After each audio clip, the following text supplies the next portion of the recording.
අද අපි අරගෙන ආවේ විශ් කියන ලස්සන චිත්‍රපටයයි.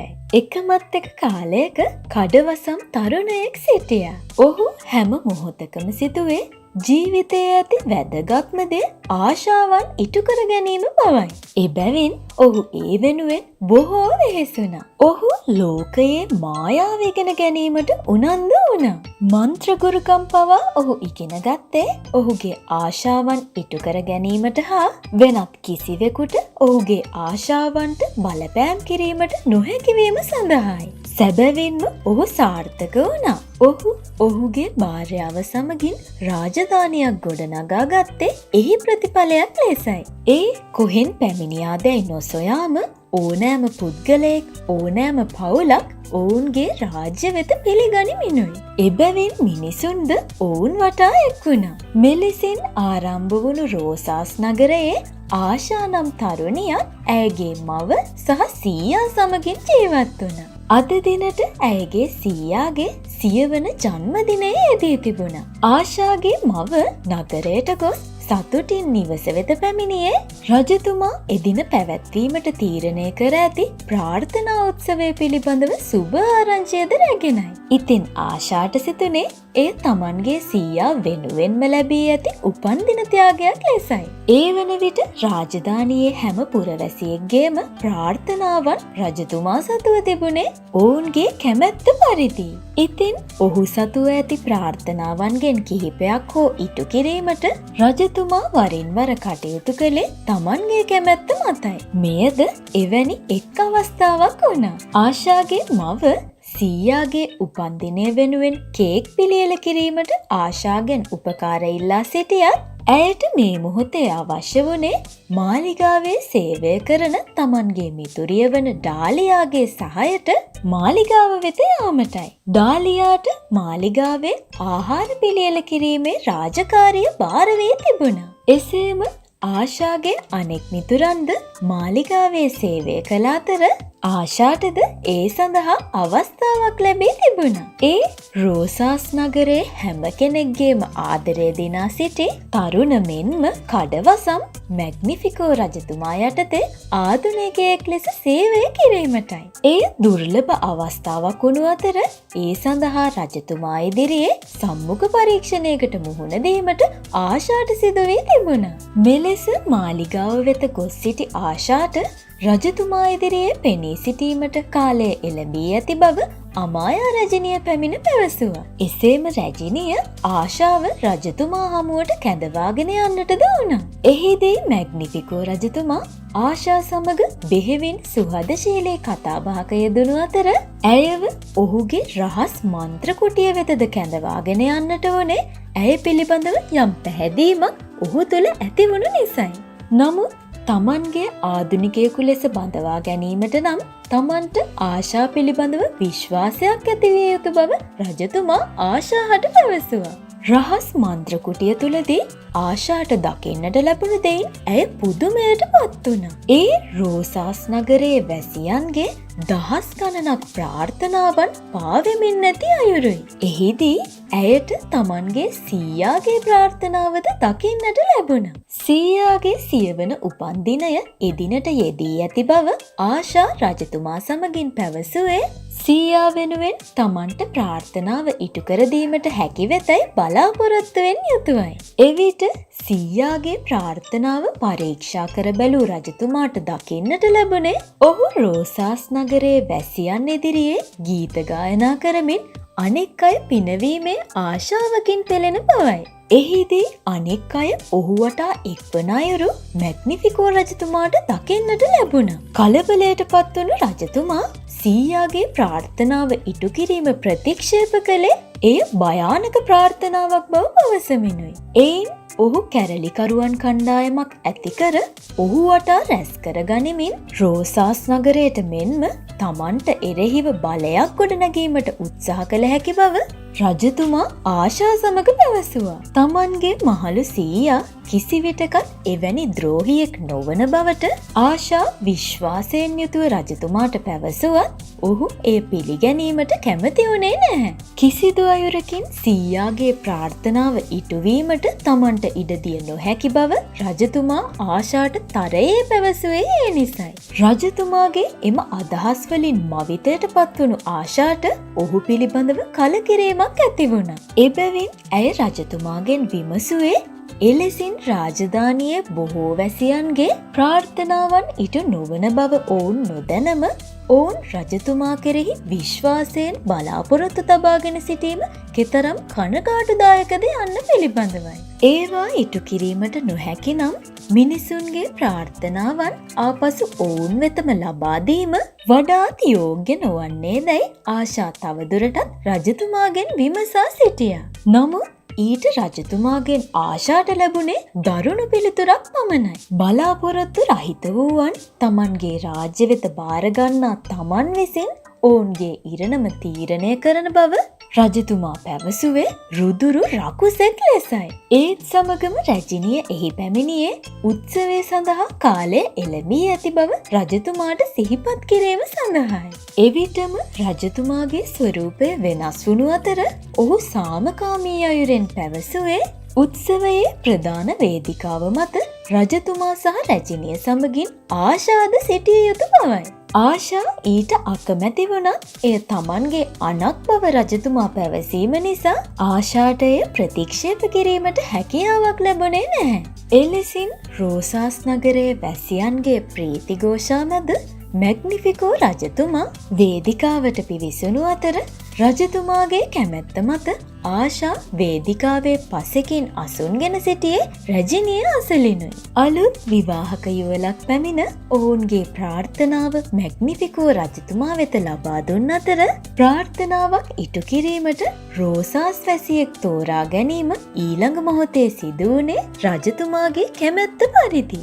රජතුමා සහ රැජිනිය සමගින් ප්‍රධාන වේදිකාව මත අසුන්ගෙන සිටීමට තරම් වාසනාවක් ආශාට ලැබී තිබීම පිළිබඳව සතුටට පත්වුණු ආශාගේ මව සහ සීයා සිතුවේ අනිවාර්යෙන්ම ඇය විසින් තමන්ගේ සීයාගේ උපන්දින ත්‍යාගය ලෙස සීයාගේ ප්‍රාර්ථනාව ඉටු කර දීමට රජතුමාගෙන් ඉල්ලීමක් කරන්නට ඇති බවයි. නමුත් එම අවස්ථාව නොසිතූ ලෙස වෙනත් කාන්තාවකට හිමිවීම නිසා ආශාගේ මව සහ සීයා කනගාටුවට පත් වුණා. උත්සවයේ අවසානයේ වේදිකාවේ පසෙක අසුන්ගෙන සිටි ආශාසලට පැමිණි මැග්නිෆිකෝ රජතුමා ආශාට පැවසුවේ තමන් කිසිවිටකත් ආශාව තමන්ගේ ආධුනිකයා ලෙස බඳවා නොගන්නා බවයි. එසේම ආශාගේ මවගේ ප්‍රාර්ථනාවද කෙදිනකවත් ඉටු නොවන බවට මැග්නිෆිකෝ රජතුමා ආශාට නපුරු ඉඟියක් ලබා දෙමින් වේදිකාවෙන් පිට වී ගියා. නමුත් මේ සියල්ල දෙස ඈතින් බලා සිටි ආශාගේ මිතුරන්ද සිතුවේ ආශා රජතුමා සමග සමීපව කටයුතු කළත් ඇය කෙදිනකවත් ඔවුන්ගේ ප්‍රාර්ථනාවන් ඉටු කර දීමට උනන්දු නොවනු ඇති බවයි. ආශාගේ නිවසේ එදින රාත්‍රී කෑම මේසේ නිශ්ශබ්ද වුණු අතර ආශා හඬ අවදි කළේ රජතුමා විසින් සීයාගේ ප්‍රාර්ථනාව භයානක බව පවසමින් ඒ ඉටු කිරීම ප්‍රතික්ෂේප කළ බව පවසමිනුයි. නමුත් ආශාගේ මව හෝ සීයා එය පිළිගැනීමට අකමැති වුණේ ඔවුන් තුළ මැග්නිෆිකෝ රජතුමා පිළිබඳව අනෙක් සෑම රෝසාස් වැසියෙක් තුළ මෙන්ම තිබුණු දැඩි විශ්වාසය නිසයි. එලෙසින් රාත්‍රී කෑම මේසේදී එකිනෙකාගේ සිත් රිදීම් ඇතිවුණු අතර ආශා ආහාර නොගෙනම නිවසින් පිට වී ගියේ වේදනාවෙන් යුතුවයි. ආශා පසුපස ඇයගේ සුරතලා වන වැලන්ටිනෝ නම් එළුපැටියාද නිවසින් පිටතට පැමිණියා. තමන්ගේ මියගිය තාත්තා පැවසූ පරිදි තරුවකට ප්‍රාර්ථනාවක් ඉටු කර දීමට හැකි බව විශ්වාස කළ ආශා කුඩා කාලයේ ඇය පියා සමගින් රාත්‍රී අහස දෙස බලා සිටි ස්ථානය වෙත ගොස් ප්‍රාර්ථනාවක් කරන්නට වුණා. ඒත් සමගින් දීප්තිමත් තරුවකින් විශාල ආලෝකයක් නිකුත් වන්නට වුණේ ආශා මෙන්ම රෝසාස් නගරවැසියන් පුදුමයට පත් කරවමිනුයි. එහි ආලෝකය මාලිකාව වෙතද පැමිණි අතර රජතුමා කලබලයට පත් වුණේ තමන්ට සහ තමන්ගේ රාජ්‍යයට එරෙහිව යම් බලවේගයක් නැගී සිට ඇති බවටයි. නමුත් රැජිනිය මෙන්ම රෝසාස් වැසියන්ද සිතුවේ එය මැග්නිෆිකෝ රජතුමා විසින් කළ දෙයක් බවයි. එබැවින් ඔවුන් රජතුමා පිළිබඳව තව තවත් සතුටට පත් වුණා. ආශා එතැනින් පිට වී ආපසු පැමිණෙමින් සිටියේ සිදු වූ සුවිශේෂී දේ අදහාගත නොහැකිවයි. නමුත් ඇය පසුපසින් පැමිණෙන තරුව වැලන්ටිනෝ නම් මේ වන විටත් දැක තිබුණා. තරුව සහ එළු පැටියා ආශා පසුපස පැමිණෙන අතරේ සෙල්ලම් කරමින් විනෝද වන්නටද වුණා. නමුත් එක්වරම රතු පැහැති දිලිසෙන වූල් බෝලයක් රගත් දීප්තිමත් තරුව ආශා ඉදිරියට පැමිණෙනු දැකීමෙන් ඇය පුදුමයට පත් වුණා. තරුව විසින් වැලන්ටිනෝ සහ තවත් සතුන්ට මෙන්ම මල්, හතු, ගහකොළ වැනි ජීවීන්ටද කතා කිරීමේ හැකියාව ලබා දුන් අයුරු ආශා බලා සිටියේ පුදුමයෙන් යුතුවයි. මොහොතකින් තරුව ආශා සමගින් මිතුරු වුණු අතර මැග්නිෆිකෝ රජතුමා විසින් රාජධානියේ වැසියන්ට කර ඇති අසාධාරණය ඇය තරුව සමගින් පැවසුවා. එවිට තරුවේ අදහස වුණේ රෝසාස් වැසියන්ගේ ප්‍රාර්ථනාවන් නැවතත් ඔවුන් වෙත ලබා ගත යුතු බවයි. මැග්නිෆිකෝ රජතුමාට රෝසාස් වැසියන්ගේ ප්‍රාර්ථනා සිරකර තබාගෙන සිටීමට කිසිදු අයිතියක් නොමැති බව ආශාටද වැටහුණු අතර තරුව ඇයව කැඳවාගෙන වේගයෙන් මාලිගාව වෙත යන්නට වුණා. මේ වන විට මැග්නිෆිකෝ රජතුමා දරුණු ලෙස හැසිරෙමින් සිටියේ තරුවේ මායාව පිළිබඳව තොරතුරු සොයා ගැනීමට නොහැකිව ඔහුගේ ළඟ ඇති සියලුම පොත්පත් පෙරළමිනුයි.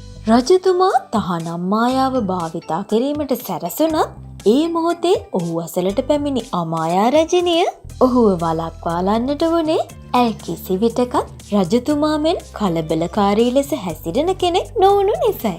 රජතුමාගේ කඩවසම් රූපය සහ මවාපෑම පිටුපස සැඟවී සිටින රුදුරු යක්ෂයා හඳුනාගත් කෙනෙක් රෝසාස් නගරය තුල මේ වන විට සිටියේ ආශා පමණයි. පසුදින උදෑසන වන විට ඇය තරුව කුඩා මල්ලක සඟවාගෙන වැලන්ටිනෝද සමගින් මාලිගාව වෙත ගියේ ඉන් අනතුරුවයි.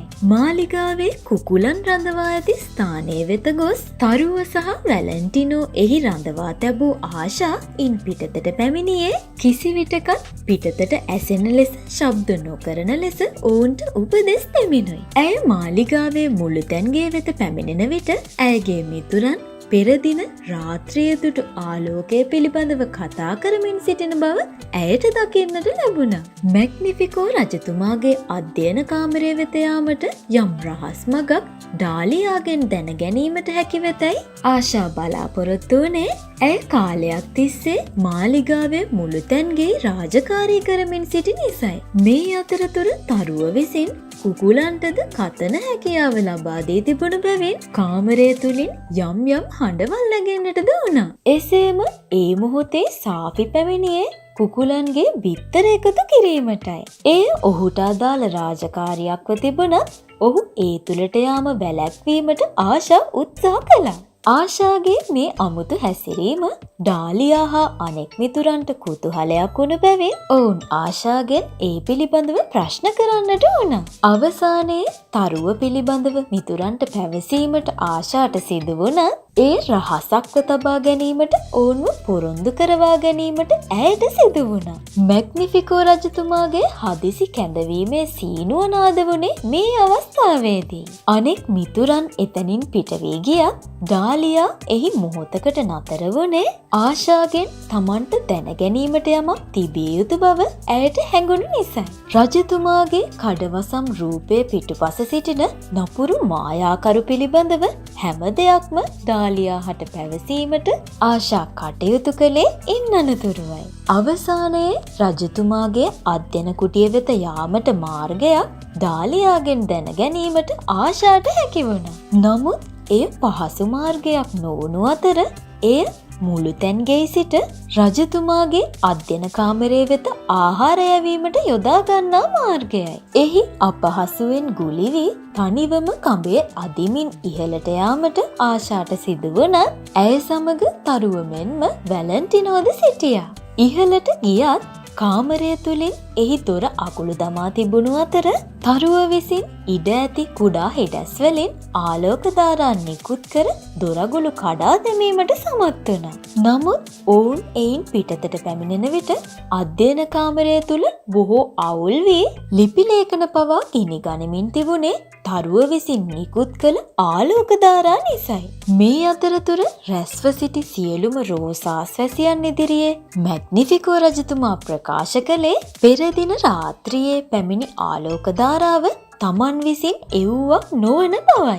එසේම නැවතත් කෙදිනකවත් එවැනි ආලෝකයක් පැමිණෙන්නට ඉඩ නොතබන බවද රජතුමා පැවසුවා. එලෙස පවසමින් රජතුමා පිට වී යාමට සූදානම් වුණත් ආශා තවමත් පිටතට නොපැමිණි බැවින් ඩාලියා විසින් තවත් මොහොතක් හෝ රජතුමා එහි රඳවා ගැනීමේ අදහසින් නොයෙක් ප්‍රශ්න විමසන්නට වුණා. මේ අතරතුර ආශා විසින් ඉක්මනින්ම රජතුමාගේ කාමරය නැවතත් පිළිවෙලකට සකස් කළේ ඒ තුල කිසිවක් සිදු නොවූ ලෙස පෙනීමටයි. ඉන් අනතුරුව මැග්නිෆිකෝ රජුගේ රහස් මායා කුටිය වෙත ඇතුළු වීමට ආශා උත්සාහ කළා. ඒ ආශාට කිරීමට නොහැකි වුණත් තරුව විසින් එම දොරටුව පහසුවෙන්ම විවර කර දුන්නා. ඒ තුල රෝසාස් වැසියන්ගේ ප්‍රාර්ථනාවන් සහිත නිල් පැහැති බෝල පිරී තිබුණා. එයින් සීයාගේ සහ අම්මාගේ ප්‍රාර්ථනාවන් සොයා ගැනීමට තරුව ආශාට උදව් කළා. මේ වන විට රෝසාස් වැසියන් බොහෝ දෙනෙක් ඩාලියා අනුගමනය කරමින්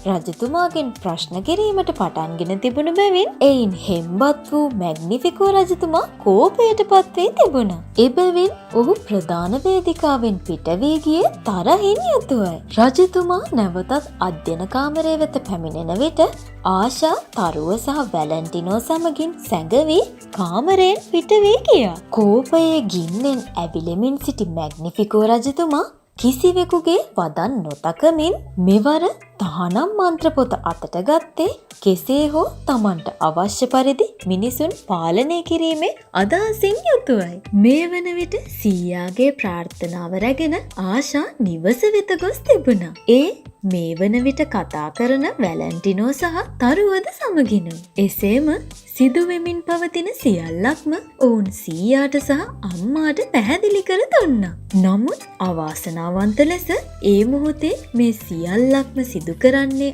ආශා බව දැනගෙන සිටි මැග්නිෆිකෝ රජතුමා ඇයව සොයා ඇයගේ නිවස වෙත පැමිණ තිබුණා. මැග්නිෆිකෝ රජතුමා ආශාට තරයේ පැවසුවේ තමන්ගේ කටයුතු වලට බාධා නොකරන ලෙසයි. එසේම ආශාගේ මවගේ ප්‍රාර්ථනය ඔහු අතැතිව තිබුණු අතර ඔහු ඒ බිඳ දැමුවේ ආශාව බිය කිරීමටයි. එහිදී ආශාගේ මව දුර්වල වුණු අතර මැග්නිෆිකෝ රජතුමාට එයින් බලයක් හිමි වුණා. මෙතෙක් අන් අයගේ ප්‍රාර්ථනාවන් සිරකර තබාගෙන සිටීමට පමණක් දැන සිටි මැග්නිෆිකෝ රජුට එදින අලුත් දෙයක් සොයා ගැනීමට හැකි වුණා. ඒ අනෙක් අයගේ ප්‍රාර්ථනාවන් තමන් තුළට ගැනීමෙන් තමන් බලවත් වන බවයි. එවිට තවදුරටත් සැඟවී බලා සිටීමට නොහැකි වුණු තරුව තරහින් යුතුව පිටතට පැමිණ තමන්ගේ රතු පැහැති බූල් බෝලයෙන් මැග්නිෆිකෝ රජුට පහරක් එල්ල කිරීමත් සමග තරුව දුටු රජතුමා තරුව අල්ලා ගැනීමට සැරසෙනවාත් සමගම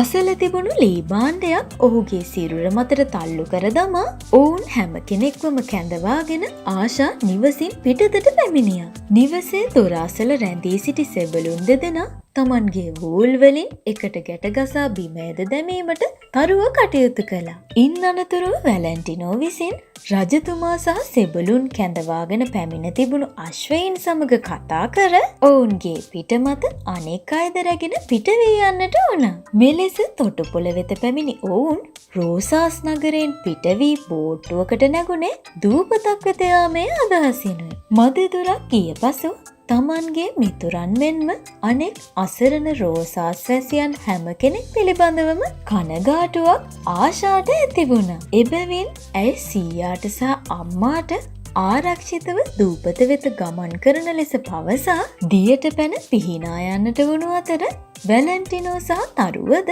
ඇය සමගින් ආපසු රෝසාස් වෙත ගියා. මේ වන විට අලුත් බලය හඳුනාගෙන සිටි මැග්නිෆිකෝ රජු රිසිසේ මිනිසුන්ගේ ප්‍රාර්ථනාවන් තමන්ගේ බලය වැඩි කර ගැනීම සඳහා යොදා ගනිමින් සිටියා. රජතුමා තමන්ගේ බලය උමතුවෙන් මෙන් භාවිතා කරන ආකාරය රැජිනියද බලා සිටියේ. මේ වන විට රජතුමා රැජිනියගේ වදන්ද නොසලකා හැර ඇති පසුබිමකයි. නැවතත් රෝසාස් වැසියන්ව තමන් හමුවට රැස් කරගත් රජතුමා ඔහු විසින් බලය ලබා ගැනීම සඳහා ප්‍රාර්ථනාවන් උදුරාගත්. මේ වන විට අඩපණ වී ඇති වැසියන් තිදෙනෙක් වේදිකාව මතටගෙන එය ආශා විසින් කළ දෙයක් බව රෝසාස් වැසියන්ට හැඟවීමට කටයුතු කළා. එවිට රෝසාස් වැසියන් එය විශ්වාස කළේ මේ වන විට ආශා සහ ඇයගේ මවත් සීයාත් අතුරුදන් වී තිබෙන බවට ප්‍රචාරය වෙමින් ඇති පසුබිමකයි. ඒ වන විට ආපසු රෝසාස් වෙත පැමිණ තිබුණු ආශා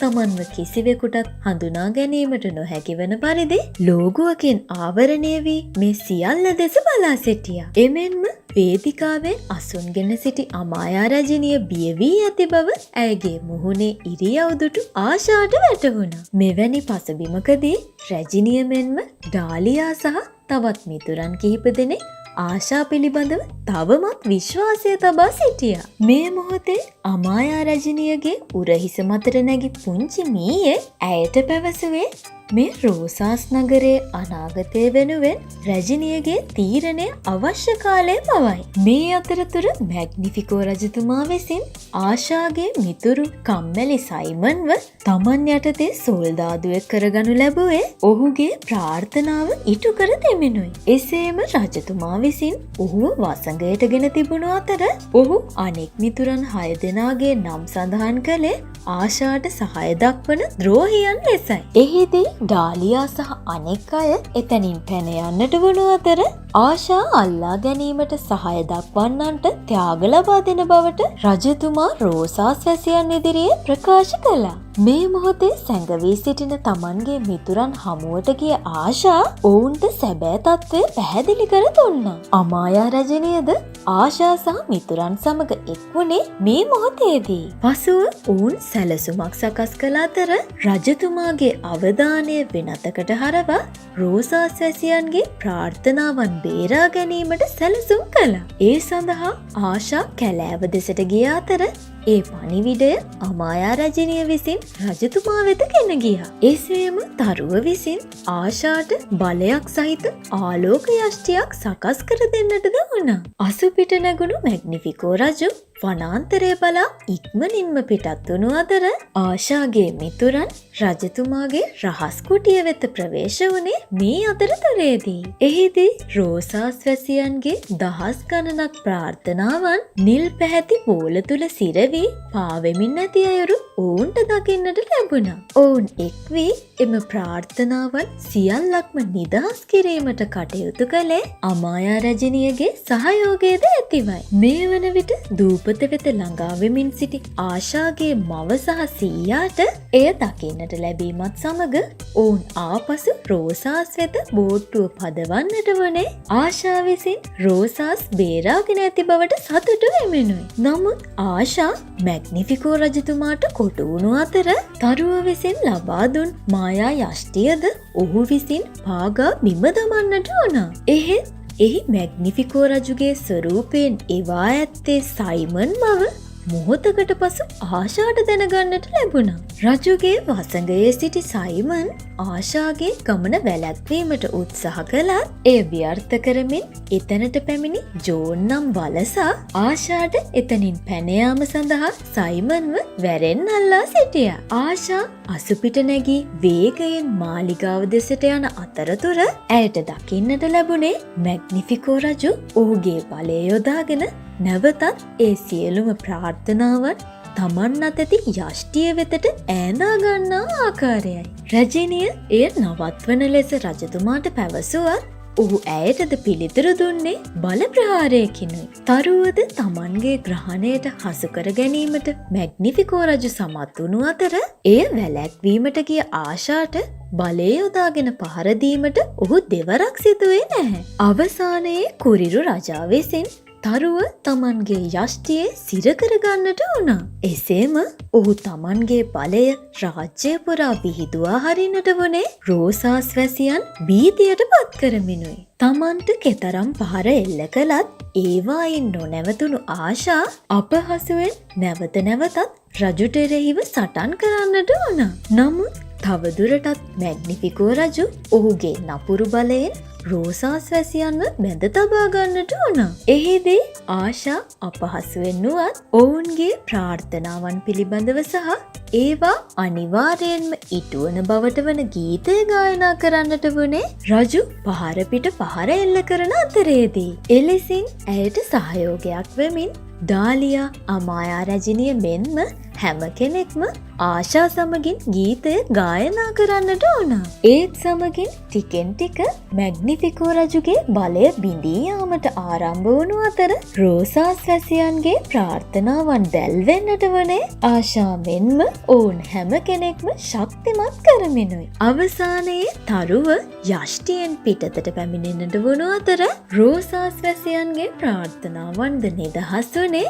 මැග්නිෆිකෝ රජු ඔහුගේම බලයෂ්ටිය තුළ සිර කරමිනුයි. එසේම ආශාගේ මව මෙන්ම අනෙක් හැම කෙනෙක්ම සුවපත් වුණු අතර නපුරු මැග්නිෆිකෝ රජු සිරවී සිටි කැඩපත සමගම ඔහුව ගෙන ගොස් සිරගෙයි බිත්තියක එල්ලන ලෙස රැජිනිය පැවසුවා. එලෙසින් හැම දෙයක්ම අවසානයේ රෝසාස් වැසියන් සතුටින් හා සාමකාමීව ජීවත් වනේ අමායා රැජිනියට පාලන බලය ලබා දෙමිනුයි. ළඟදීම නැවතත් අලුත් චිත්‍රපටයක් සමගින් හමුවෙමු.